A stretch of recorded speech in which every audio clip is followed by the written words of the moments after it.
ആദ്യം നമുക്കിപ്പോൾ റൂഫ് നമുക്കിപ്പോൾ ചരിഞ്ചാണ് നിൽക്കുന്നത്. അപ്പോൾ ആദ്യം നമുക്കൊരു 3 സപ്പോർട്ട് കൊടുത്ത് മുതലിൽ നമുക്ക് റൂഫ് നിർത്തുക. പിന്നീട് അത് നമുക്ക് ആ ബിൽഡിങ്ങിനകത്ത് ഒരു 4 ഇഞ്ച് വരെ പോയിട്ടുണ്ട്. അതൊന്ന് ഗ്രാജുവലായിട്ട് കട്ട് ചെയ്ത് മാറ്റി നമുക്ക് ഗ്രാവിറ്റി കുറച്ച് പൊക്കി കഴിഞ്ഞാൽ ഒരു ലെവൽ കിട്ടും. നമുക്ക് ഹൈഡ്രോളിക് ജാക്സ് ഉണ്ട്, അത് വെച്ച് കുറച്ച് ഗ്രാജുവലായിട്ട് സേഫ്റ്റി ആയിട്ട് നമുക്കത് ലെവലാക്കിയിട്ട് നമുക്കൊരു കൺട്രോൾ കിട്ടുമ്പോൾ അത് സ്ലോ ആയിട്ട് അങ്ങ് പൊളിച്ചെല്ലാം കൂടെ മാറ്റാം. അപ്പോൾ ആദ്യം സപ്പോർട്ട് കൊടുക്കുന്നതാണ് നമുക്ക് ഇമ്പോർട്ടൻ്റ് ആയിട്ടുള്ള ഒരു കാര്യം.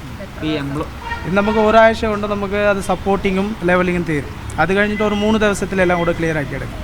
ഈ എംപ്ലോയീസിന് അതിനകത്ത് കയറി പ്രവർത്തനം നടത്താൻ പറ്റുമോ? ഇപ്പോൾ ഇത് പണി ചെയ്യുന്ന സമയത്തിൽ ഇത് സപ്പോർട്ട് കൊടുക്കുന്നവരെ കുറച്ച് സേഫ്റ്റി ആയിട്ട് ചെയ്യുക. അത് കഴിഞ്ഞിട്ട് ഒന്ന് ലെവലായി കഴിഞ്ഞാൽ പിന്നെ കുഴപ്പമില്ല. അപ്പോൾ എംപ്ലോയീസ് മുകളിലേറി നമുക്ക് പൊളിക്കുന്നതിൽ ഒരു പ്രശ്നമില്ല. ഈ റൂഫിലാണ് ആദ്യം സപ്പോർട്ട് കൊടുക്കുന്നത്? റൂഫിലാണ് കൊടുക്കുന്നത്. നമുക്ക് ഭിത്തിയാണ് എല്ലാം കൂടെ പൊളിഞ്ഞ് നിൽക്കുന്നത്. കാളം മാത്രമേ ഉള്ളൂ, ഭിത്തി എല്ലാം കൂടെ പോയി. അപ്പോൾ നമുക്ക് ഒരു പെർമനൻറ്റ് ഒരു ടെമ്പററി വാൾ സപ്പോർട്ട് കൊടുത്തിട്ട് പിന്നീടാണ് ഇത് പൊളിക്കാൻ സ്റ്റാർട്ട് ചെയ്യാൻ പറ്റും. ഇല്ല, അതിനൊന്നും കുഴപ്പമില്ല. അകത്തെല്ലാം പണി ചെയ്യുന്നത് അകത്ത് ഓൾറെഡി കോമ്പാക്റ്റിംഗ് ഉണ്ടാവും, നല്ല ഇരുത്തം ഉണ്ടാവും. അതിൽ നമുക്ക് താഴെ പോകത്തില്ല, സ്ട്രോങ് ആവും. വെള്ളം പുറത്തല്ലേ പോകുന്നത്, അകത്തൊന്നും വരില്ല. എന്തോ ഇല്ല, അതിന് അകത്ത് കയറി കഴിഞ്ഞാലും ഇത് അത്ര അതിൻ്റെ പ്രശ്നമൊന്നുമില്ല. അത് ലോഡ് കുറവാണ്, ലോഡ് അത്ര ഇതില്ല. ക്രിട്ടിക്കലാണ്, പക്ഷേ ലോഡില്ല. മുകളിലെ ട്രസ് വർക്കാണ്, ഒരു നില മാത്രമേ ഉള്ളൂ. ഞങ്ങൾ 3 നില 4 നില ബിൽഡിംഗ് എല്ലാം ചെയ്യുന്നുണ്ട്. അതിങ്ങനെ ചെയ്യത്തുള്ളൂ, അതിനൊന്നും പേടിക്കുന്ന ആവശ്യമൊന്നുമില്ല.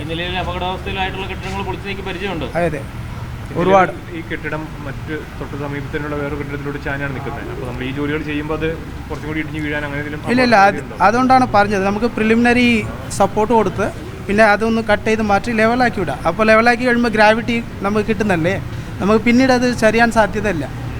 അതുകൊണ്ട് ഒന്നും പേടിക്കുന്ന ആവശ്യമില്ല. റൂഫ് നേരെയാക്കുന്നത് എങ്ങനെയാണ് ആദ്യം? റൂഫ് അപ്പോൾ 3 സപ്പോർട്ട് കൊടുക്കുന്നല്ലേ, 3 അല്ലെങ്കിൽ 6 സപ്പോർട്ട് കൊടുത്ത് ജാക്കിൽ ഹൈഡ്രോളിക് ജാക്സ് ഉണ്ട്. അതിൽ നമുക്ക് ഗ്രാജുവലായിട്ടൊന്ന് ലെവലാക്കാം. അപ്പോൾ ലെവലാക്കി കഴിയുമ്പോൾ പിന്നെ ലോഡ് ഗ്രാവിറ്റി നമുക്ക് കൺട്രോളിൽ കിട്ടുമ്പോൾ പിന്നെ നമുക്ക് പൊളിക്കുന്നത് എളുപ്പമാണ്.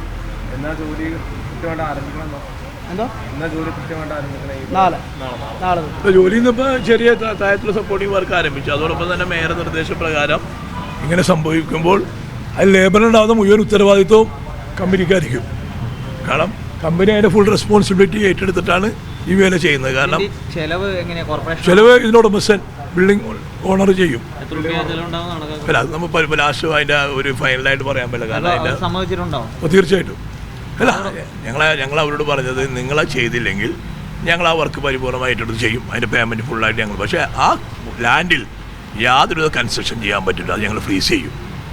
നഗരസഭ ചെയ്യാൻ പറ്റുമോ? കാരണം ഇത്തരം അപകടകരമായിരിക്കുന്ന ഒരു ബിൽഡിംഗ് അതിൻ്റെ റെസ്പോൺസിബിലിറ്റി ചെയ്തില്ലെങ്കിൽ ഞങ്ങൾ ഉത്തരവാദിത്വം വന്ന് അത് പൊളിച്ചു മാറ്റി ആ ലാൻഡ് ഫ്രീസ് ചെയ്യും.